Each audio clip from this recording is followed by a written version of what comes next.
धर्म प्रभावना की दिशा में श्रीफल जैन न्यूज़ का कदम व्यक्तित्व में आज मैं एक ऐसी शख्सियत से आपका परिचय कराने जा रही हूँ जिन्होंने अपने जीवन में अचार की केरी और कपड़े बेचे और आज इंदौर जैन समाज में संत सेवा, मंदिर निर्माण जैसे अनगिनत कार्य करके आज अपना एक अलग ही पहचान बनाई है। तो हम मिलते हैं नरेंद्र जी वेद उर्फ नरेंद्र जी दादा से, जो आज अपनी जुबानी अपने जीवन के खट्टे मीठे अनुभव और उतार चढ़ाव को आपके सामने साझा करेंगे। तो नरेंद्र जी वेद से मेरा पहला प्रश्न है कि आपको बचपन में कोई और नाम से बुलाया जाता था, आपके माता पिता मित्र किसी और नाम से बुलाते थे, आप हमें बताएं। मैं शुरू से ही मेरे को घर के अंदर तो मेरा नाम नरेंद्र था, बाकी मेरे माता पिता अक्सर कहते थे नरू तेरा नरू तेरा। और मेरे जितने भी यार दोस्त हैं वो बचपन से ही मुझे दादा कहते चले आ रहे हैं और आज भी मेरी उम्र इतनी हो गई लोग दादा ही कहते चले आ रहे हैं। ये पुण्य प्रताप का ही हो गया। मतलब आज आप जगत दादा बन चुके हैं, ये बिल्कुल सही बात है। आपने अचार की केरी और कपड़े बेचे और आज आप इस मुकाम पर पहुंचे हैं, तो आप हमें बताएंगे। मेरी ये सोच है कि जिस समय आदमी को कुछ काम करना पड़ता है, जैसे मैं उस समय 8वीं की क्लास में पढ़ता था, 8वीं का रिजल्ट आया, 8वीं के अंदर हम पास हुए, तो मेरे दोस्त थे पढ़ दिया।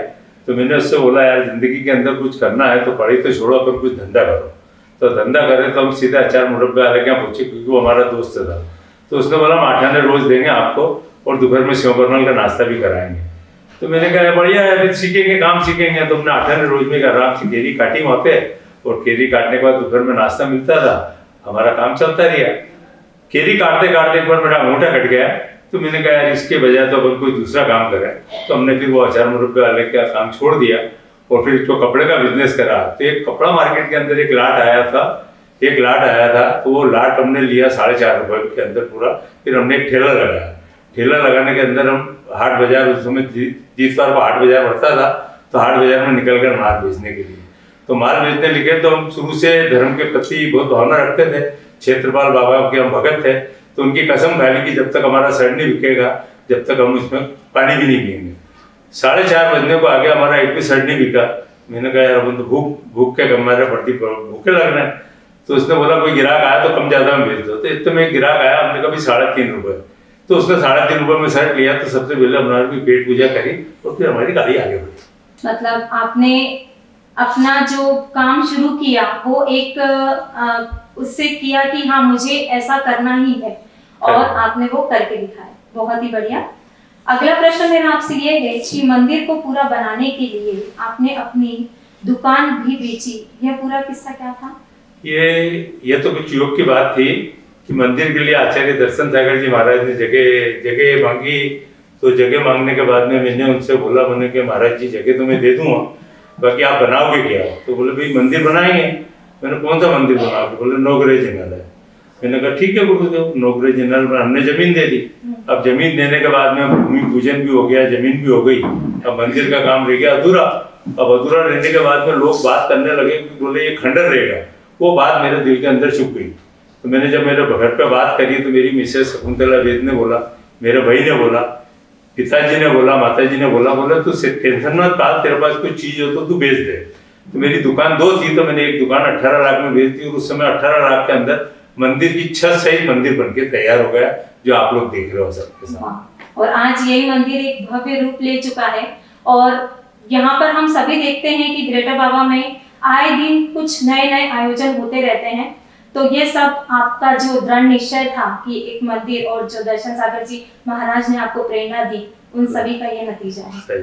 अगला प्रश्न है मेरा कि 50,000 व्यक्तियों ने भोजन किया, सफेद नाग आकर भोजन के पास बैठ गए, यह पूरा दृश्य क्या था? ये तो पब्लिक ने सब देखा जब हम दीतवारे बाजार में 48 दिन का भक्तामर्जी का पाठ कराया।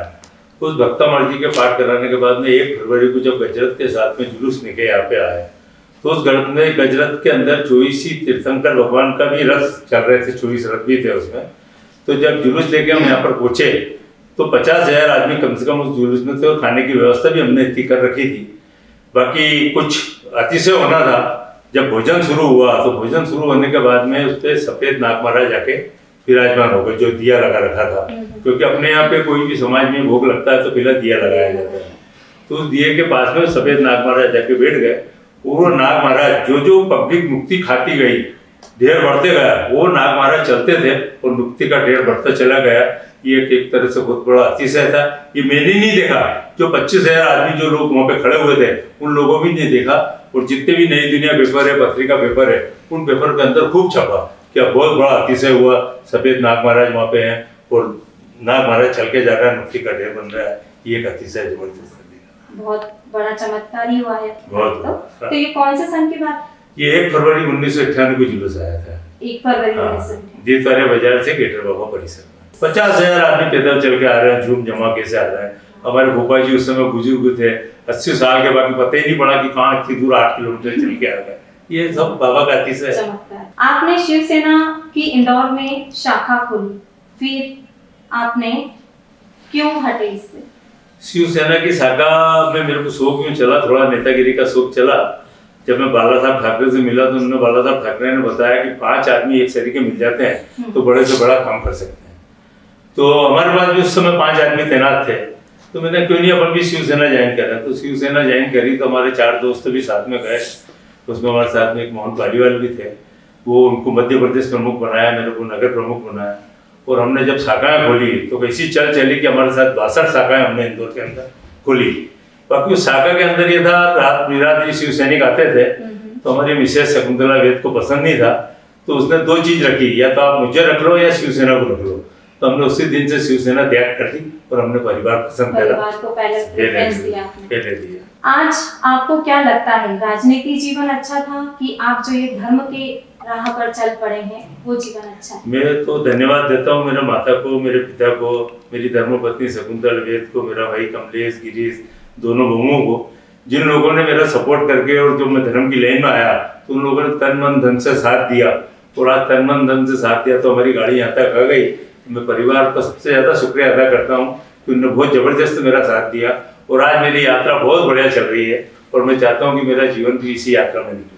आपसे एक प्रेरणा मिलती है कि मेहनत करने से कभी भी पीछे नहीं हटना चाहिए और अगर परिवार का साथ मिलता है तो वो और सोने पे सुहागा हो जाता है।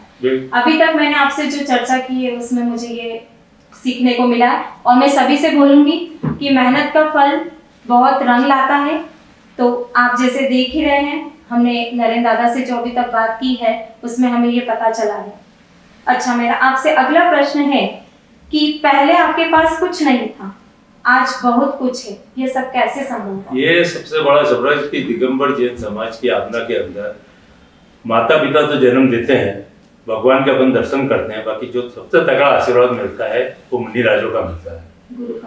मुझे सबसे बड़ा आशीर्वाद मिला है गुरु का, जिन गुरु ने मेरे को 3 पीछी मारी और 3 पीछी से मैं तो आज भी कहता हूँ कि गुरुदेव कोई काम कर रहा ना तो मेरे माथे पे 3 पीछी मारो और मेरे को आप ऐसा बोलो कि ये काम करना है, तो वो काम मैं नहीं करूँगा। जो आप आशीर्वाद दे रहे हो 3 पीछी से, उस लगन से वो काम पूर्ण हो जाता है और उन्हीं के आशीर्वाद से आज ये छत्र छाया फैली हुई।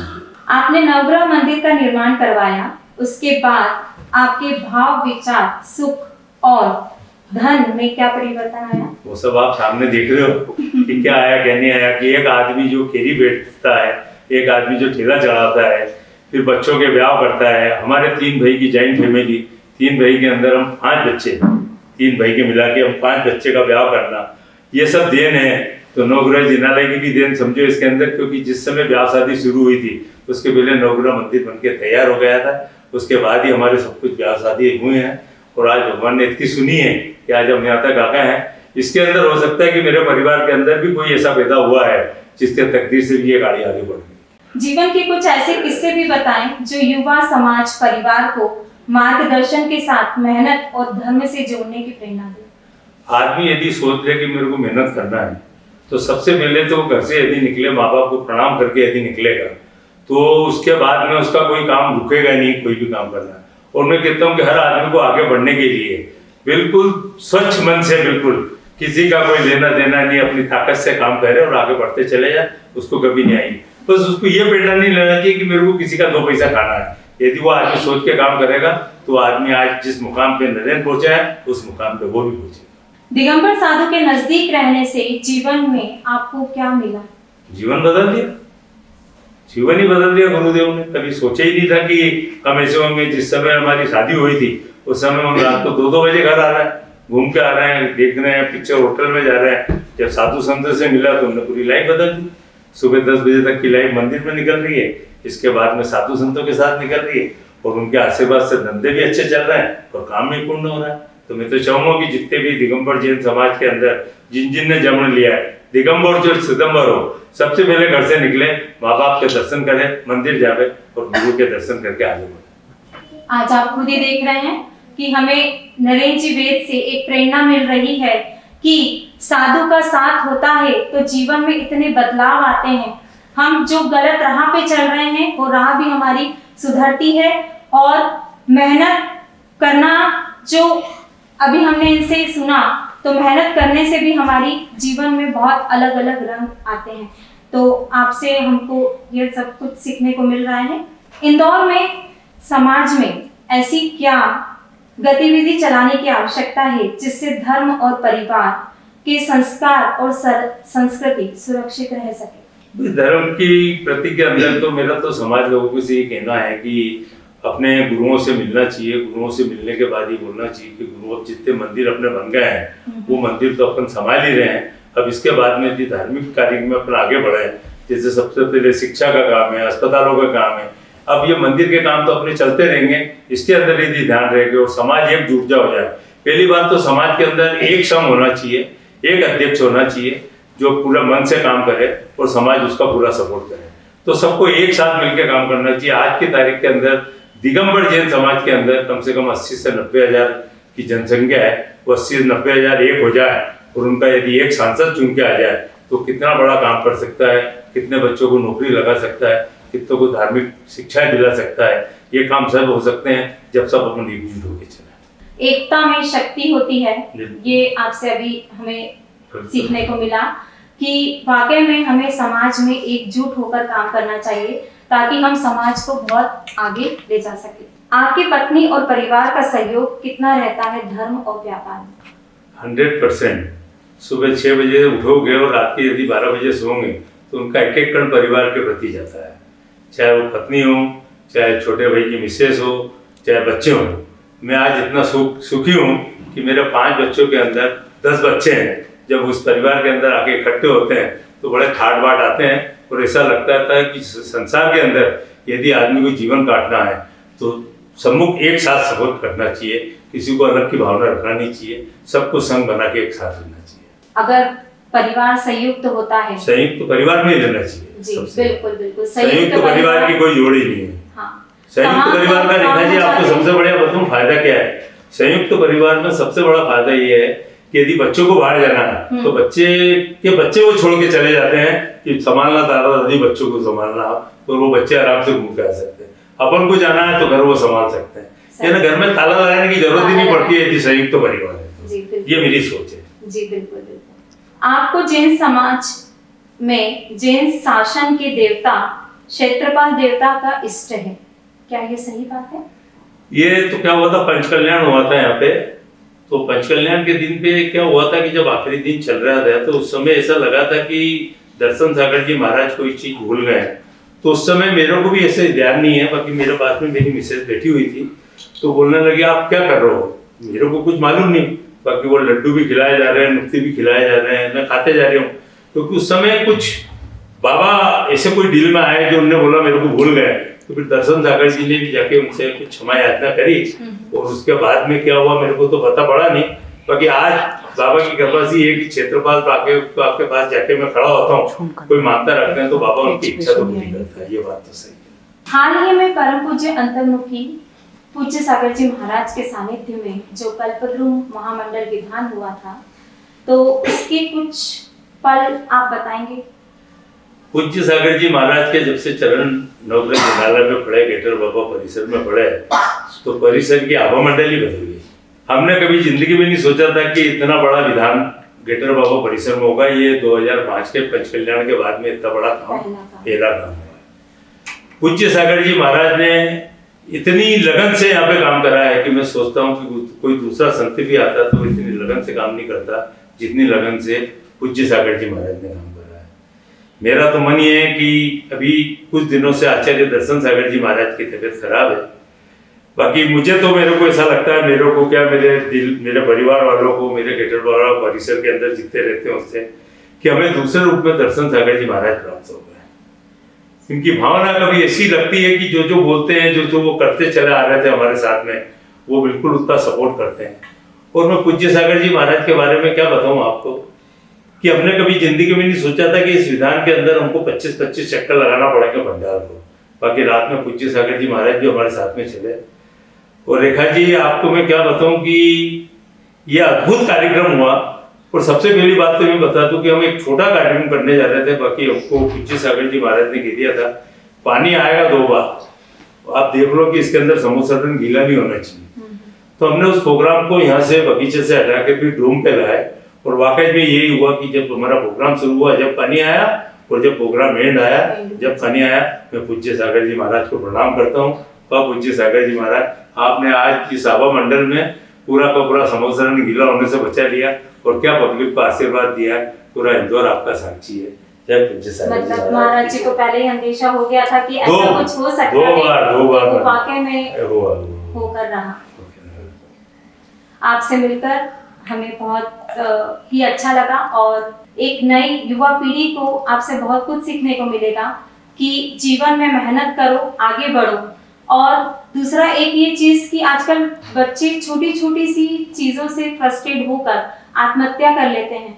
वो पढ़ाई कम करते हैं तो उससे भी डिप्रेशन में आके आत्महत्या कर लेते हैं। तो मैं यही कहना चाहूंगी कि पढ़ाई मायने नहीं रखती है, पढ़ाई एक आपका सब्स्टिट्यूट है आपको आगे बढ़ने के लिए। लेकिन अगर आप मेहनत करते हैं तो अपने जीवन में बहुत अग्रसर आगे बढ़ सकते हैं।